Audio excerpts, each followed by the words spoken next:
Bonjour, chers élèves, j'espère que vous allez bien. Aujourd'hui, on va voir nouvelle leçon des activités scientifiques. Alors, concentrez-vous et suivez bien avec moi. Avant de commencer, petit rappel de la dernière séance concernant les différentes formes de l'énergie. Donc, on a vu que l'énergie permet de se déplacer, de faire fonctionner, de chauffer et d'éclairer. Donc, l'énergie permet de se déplacer, de faire fonctionner, de chauffer et d'éclairer. Et on a vu aussi les deux sources de l'énergie. Première source, c'est non renouvelable. Donc, les énergies non renouvelables comme charbon, pétrole, gaz naturel et l'uranium. Deuxième source d'énergie, énergie renouvelable comme soleil, vent, l'eau, sol et biomasse. Alors, dans notre cours, nous allons nous intéresser à l'énergie, la propagation thermique, pages 38 et 39. On va reconnaître comment classer les matériaux selon leur conduction de la chaleur. Donc, on va distinguer entre un corps chaud et un corps froid. Alors, on va commencer par premièrement un corps chaud et un corps froid. Alors, prenez votre livre, page 38. Je réalise une expérience. Le document ci-dessous présente trois situations. Situation A, situation B et situation C. Les récipients contiennent le même volume d'eau. Donc, les trois récipients contiennent même volume d'eau aux températures indiquées. Alors, comme vous voyez, dans les trois verres, on a même volume d'eau, mais la température est différente. Parce que on trouve dans la situation A, la température est 60 degrés. Et dans la situation B, on trouve qu'on a 20 degrés. Et la situation C, on a 35 degrés. Donc les trois verres contiennent même volume d'eau, mais ils ont des températures différentes. Passons aux questions. Première question. Pour chaque situation, j'indique la température de l'eau. Donc, pour chaque situation, il faut indiquer la température de chaque situation. Donc, on a trouvé pour la situation A 60 degrés et pour la situation B 20 degrés et pour la situation C 35 degrés. Ok? Passons à la deuxième question. Je précise l'eau le plus chaude parmi les trois, ça, c'est dessous. Donc, il faut que je précise la situation plus chaude. Ça veut dire quoi? Ça veut dire l'eau qui a une température plus élevée. Donc, à partir des trois situations, on trouve que la situation A contient l'eau le plus chaude parce que la température est très élevée. On a 60 degrés. Passons à la question 3. Parmi les situations A, B et C, quelle est l'eau tiède? Alors, première chose à connaître, qu'est-ce que ça veut dire l'eau tiède? Alors, l'eau tiède, c'est l'eau qui a une température modérée.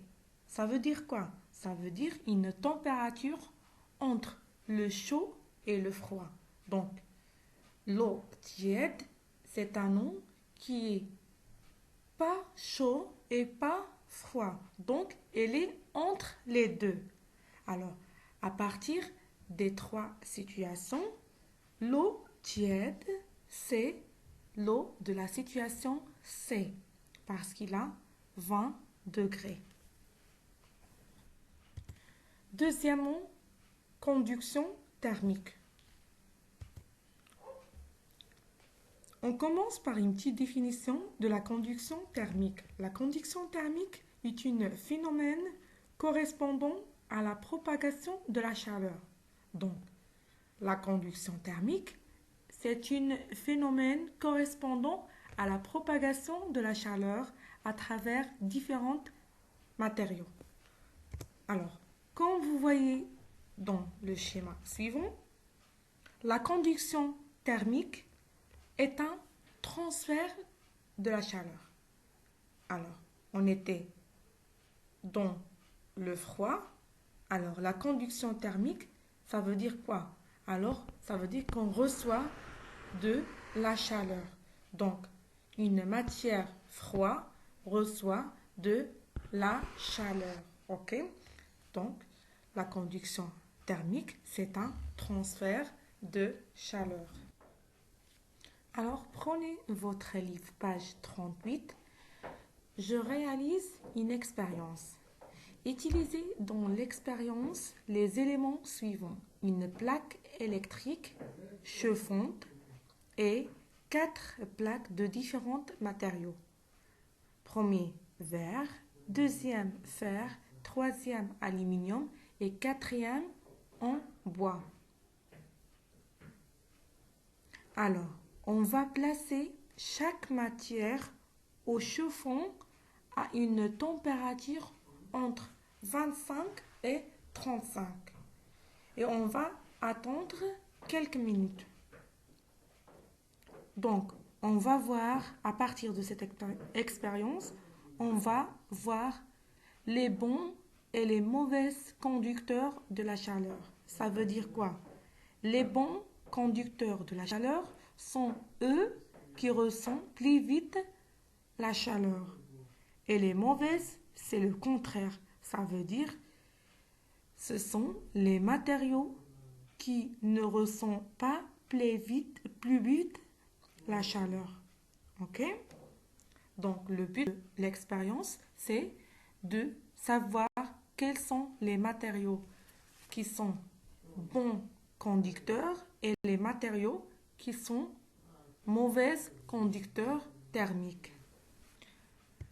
Passons aux questions. Première question, le comportement des plaques est-il le même après quelques minutes de chauffage? Donc on va voir est-ce que les plaques se comportent de même manière que après le chauffage. Donc la réponse, le comportement des plaques n'est pas le même après quelques minutes parce qu'il y a des matières qui ressentent plus vite la chaleur, il y a d'autres matériaux qui ne ressentent pas plus vite la chaleur. Deuxième question. Quels sont les matériaux bons conducteurs de chaleur et les mauvais conducteurs de chaleur? Alors, on va commencer par les bons conducteurs de chaleur. Alors, les bons conducteurs de chaleur sont la plaque en fer et la plaque en aluminium. Donc, le fer et l'aluminium, ce sont des bons conducteurs de chaleur. Et aussi, on a déjà vu que les deux métaux sont des bons conducteurs électriques parce qu'ils laissent l'électricité de passer et aussi laissent la chaleur de passer. Ça veut dire on ressent plus vite la chaleur. Et les mauvais conducteurs de chaleur sont la plaque en verre et la plaque en bois. Les mauvais conducteurs de chaleur sont la plaque en verre et la plaque en bois. Troisième question, je classe par ordre croissant les matériaux selon leur conduction de chaleur. Donc, on va classer les matériaux par ordre de conduction de chaleur. Ça veut dire on va commencer par les matériaux qui ressentent plus vite la chaleur. Et on commence par le fer et l'aluminium. Après, il vient le verre. Et après le verre, c'est le bois. Donc, le classement de la conduction de chaleur, on commence par fer et aluminium, après le fer, le verre et enfin le bois. Après avoir bien écouté l'explication plusieurs fois, je vous demande de recopier les réponses des questions dans votre livre. Et merci.